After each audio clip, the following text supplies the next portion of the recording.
Bonjour tout le monde. Aujourd'hui, on va essayer d'avoir un aperçu sur un routeur Cisco. On sait que le routeur, c'est en quelque sorte un ordinateur. C'est un ordinateur spécial quoi, qui nous permet de connecter les réseaux. Cela veut dire un routeur comme l'ordinateur a des composants internes que vous devez connaître. Donc on va essayer de voir les composants internes que vous pouvez trouver au niveau d'un routeur. En premier lieu, on a ce qu'on appelle le CPU. Cela veut dire l'unité. En premier lieu, on a le CPU. Par exemple, c'est l'unité de centrale de traitement. C'est comme le CPU de l'ordinateur. En quelque sorte, c'est lui le cerveau du routeur. Après, on a la mémoire. Pour la mémoire, là, on a, ici je vais vous citer les noms là, on a ROM, on a Flash, on a RAM, on a NVRAM. Mais je vais en revenir parce que j'ai conservé une partie pour mieux vous expliquer ces différents types de mémoire qu'on trouve dans un routeur. Après, on a ce qu'on appelle les ports I/O. Cela veut dire I/O, cela veut dire input-output. Ces ports-là, ça permet au routeur, c'est ça qui permet au routeur de connecter les réseaux en quelque sorte. Ce sont les interfaces du routeur. Et puis, dernièrement, on a les slots. Les slots sont des cages vides qui nous permettent en quelque sorte de...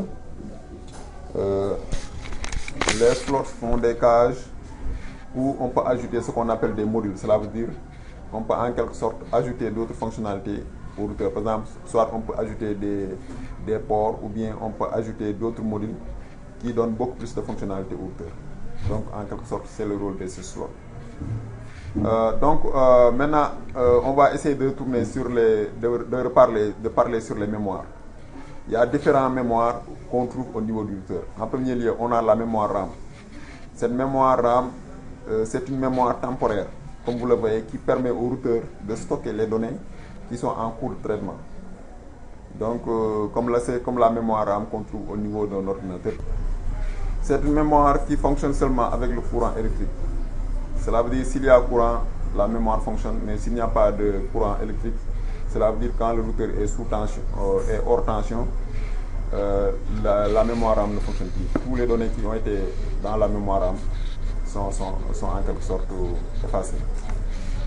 Après, on a ce qu'on appelle la mémoire NVRAM.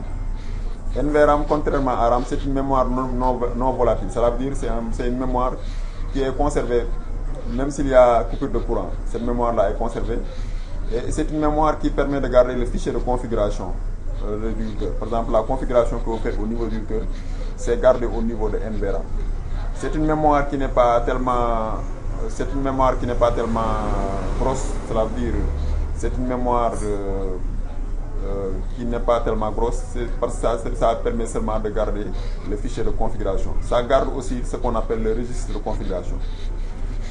Et puis ensuite, on a la mémoire flash. Cette mémoire flash, elle contient le système d'exploitation qui permet en quelque sorte comme si vous connaissez le système d'exploitation qui se trouve dans un ordinateur, par exemple le système d'exploitation Windows ou bien Linux comme ça. Mémoire flash, ça garde le système d'exploitation du routeur. Par exemple, c'est ce système qui permet au routeur en quelque sorte de fonctionner. Et puis dernièrement, on a ce qu'on appelle la mémoire ROM. Mémoire ROM, ça contient ce qu'on appelle le bootstrap. Le bootstrap, c'est un système d'exploitation primaire, comme je l'ai mis ici là. Et puis c'est utilisé lors du démarrage du routeur pour l'initialisation du système d'exploitation. Cela veut dire le vrai système d'exploitation. Donc, mémoire RAM aussi, c'est une mémoire qui est conservée de façon permanente. Cela veut dire s'il n'y a pas de courant, la mémoire ROM est aussi conservée. Cela veut dire ça ne dépend pas du courant électrique. Donc, ce sont ces 4 types de mémoire que je voulais vous expliquer. Maintenant, on va essayer de voir les types de ports. Ça aussi, c'est l'élément clé du routeur parce que le routeur, son rôle principal, c'est en quelque sorte de connecter les réseaux. Donc, ici, là, on a en premier lieu les ports. Pour les ports, on a ce qu'on appelle... je vous ai cité les ports là que vous allez trouver à travers tous les routeurs presque, de façon générale. Par exemple, on a ce qu'on appelle port console. Port console là, c'est un port qui permet de connecter en quelque sorte le routeur à un ordinateur pour être configuré. Par exemple, si vous voulez faire la configuration d'un ordinateur, d'un routeur, vous pouvez utiliser ce port console là, le brancher à un ordinateur pour que le routeur soit configuré. De la même manière, port auxiliaire aussi c'est utilisé pour la configuration du routeur. Donc ces deux ports-là ne sont pas des ports qui connectent des réseaux, mais ce sont des ports qui nous permettent en quelque sorte de configurer le routeur. Cela veut dire que le routeur peut être branché à partir d'un ordinateur à travers ces ports pour être configuré. Après, on a ce qu'on appelle les interfaces LAN. Interface LAN, là, par exemple, LAN, si vous le connaissez, c'est le réseau local. Ce sont les interfaces qui permettent au routeur de connecter les réseaux locaux, de se connecter au réseau local. Par exemple, si vous voyez une interface LAN, ça permet au routeur seulement de connecter au réseau local. Tandis que l'interface WAN, ça permet au routeur de connecter au réseau étendu. Par exemple, les réseaux qui sont lointains, cela veut dire à longue distance, ce sont ce qu'on appelle, par exemple, les réseaux étendus. Comme vous le voyez ici, je l'ai écrit en anglais, c'est WAN. Les interfaces WAN, ça permet en quelque sorte de connecter les réseaux étendus. Donc pour fermer cette vidéo là, on va aller rapidement sur Cisco Packet Tracer. Ici là, j'ai un routeur 2811. Vous voyez que les routeurs Cisco là, il y a différents modèles, mais une fois que vous connaissez en quelque sorte de façon générale la structure du routeur, vous pouvez travailler avec n'importe quel routeur. Avec n'importe quel modèle qu'on vous présente, vous pouvez travailler avec ça. Donc on va essayer de voir le schéma ici que j'ai au niveau de ce routeur là. Vous voyez, le routeur est là. On va essayer de regarder les ports. Par exemple, le port console que je vous parlais là, c'est là. C'est ça qui permet en quelque sorte au routeur d'être configuré. Par exemple, on peut brancher le routeur à partir de ce port là avec un ordinateur pour être configuré. De la même manière aussi, le port console là, le port auxiliaire aussi, ça peut être utilisé pour la configuration. Mais mettons en tête qu'avec c'est rarement utilisé maintenant le port auxiliaire là.